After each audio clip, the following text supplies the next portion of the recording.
Grabatzen ari garen unean arratsaldeko 6 eta 10 diren honetan, gaur hasiko dira txapeldunen ligako final laurdenak. Gizonezkoen futbolean dagoen goi mailako txapelketako final laurdenak gaur hasiko dira eta benetan lau norgehiagoka ireki bezain entretenigarri ditugu aurretik eta horiek ahalik eta ongien aztertzen saiatuko gara bideo honetan gogoratuko dugu, hala ere gero gauean Real Madridek eta Manchester Cityk jokatuko duten norgehiagokaren analisia izango duzuela hemen, beraz horren txapeldunen ligak jarraipena izango du kirolunean eta besterik gabe has gaitezen lehen norgehiagoka Arsenalek eta Bayern Munichek jokatuko dute, gaurkoan hain zuzen ere Arsenalen zelaian, Emirates Stadiumen, Arsenal alde batetik Premierrean oso une gozoan dagoen taldea da, noski Manchester City bezalako talde bat dauka aurretik, baina Mikel Artetak sekulako taldea osatu du, lehen urtean iaia Premierra irabazteko zorian izan ziren, lehen urteko demoraldi bikainak aurten txapeldunen liga jokatzeko beta eman die Londresekoei Gunnersei eta benetan oso une gozoan iritsi dira eta beste aldetik berriz Bayern Munichek arantza ikeragarria dauka barruan 10 urte Bundesliga edo Alemaniako liga dominatzen egon ostean aurten badirudi Xabi Alonsoren Bayer Leverkusenek gainditu egingo duela eta jada ia liga irabazita dauka 10 puntuko aldea baitu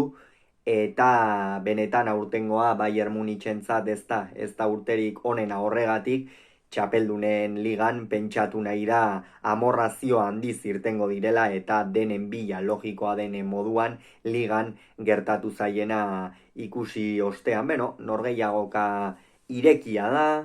Arsenalek behar bada esperientzia gutxiago du azken urteetan txapeldunen ligan, Mikel Artetak ere Premierreko norgehiagokak eta zuzendu izan ditu norgehiagoka garrantzitsua, baina txapeldunen ligan altuera honetan lehen entrenatzaile bezala ez gogoratuko dugu. Mikel Arteta ere Pep Guardiolaren bigarren entrenatzailea izan zela Manchester Cityn bere garaian eta hemen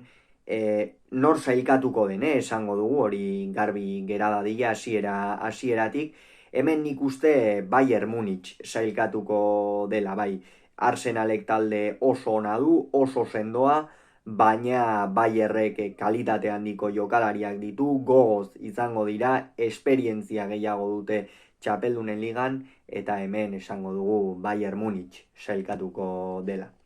Beste norgehiagokaren analisia gaur gauean izango duzu hain zuzen ere, Real Madridek eta Manchester Cityk jokatuko duten norgehiagoka horrena, hau ere norgehiagoka oso irekia, baina faktore bat oso kontutan hartzekoa da, eta da itzuliko norgehiagoka Manchesterren jokatuko dela, eta horrek Real Madridi ez dizkio oroitzapen oso onak ekartzen. Orain urte batzuk joanekoa Bernabeun jokatu zuten, Madridek orduan Manchester Cityk irabazi egin zion Madridi Bernabeun, eta gero Manchester Cityren zelaian, kasu honetan Etihad Stadiumen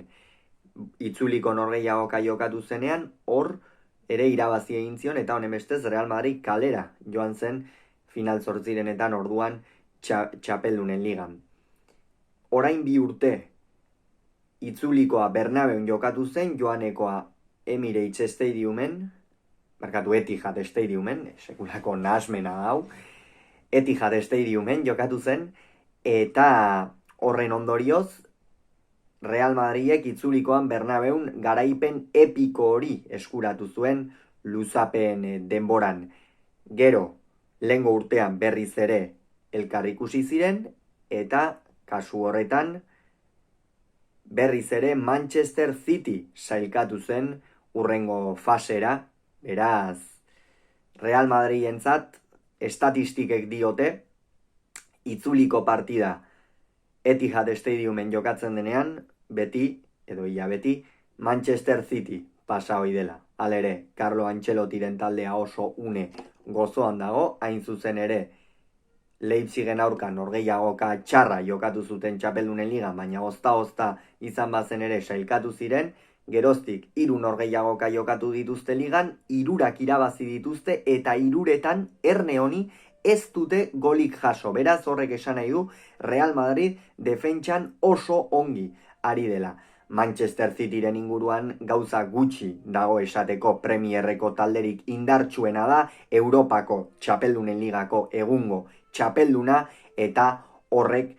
dena esaten du. Pep Guardiolak sekulako urteak daramazki gainera Manchester Cityn, eta benetan oso oinarri sendoa osatu dute Manchesterreko urdinek, eta, Real Madridek eskua sartu diezaioke, baina behar bada Manchester City favoritoxeago ez ote den iruditzen zait, batez ere golari dagokionez, golerako Julian Álvarez, Kevin De Bruyne, Jack Grealish jokalari asko ditu, gero horrez gain zelai erdian Rodríguez bezalako jokalariak, Guardiol, Ruben Díaz, sekulako taldea dauka Manchester Cityk, ia edozein talde gamestuko luken talde bat. Real Madridek ere talde oso ona dauka, eta urten ligan hori demostratzen ari da, baina City apur bat favoritoxeago gusten dut. Bestalde, bihar beste 2 norgehiagoka jokatuko dira. Kasu honetan, Atletico Madridek eta Borussia Dortmundek jokatuko dute norgehiagoka bat.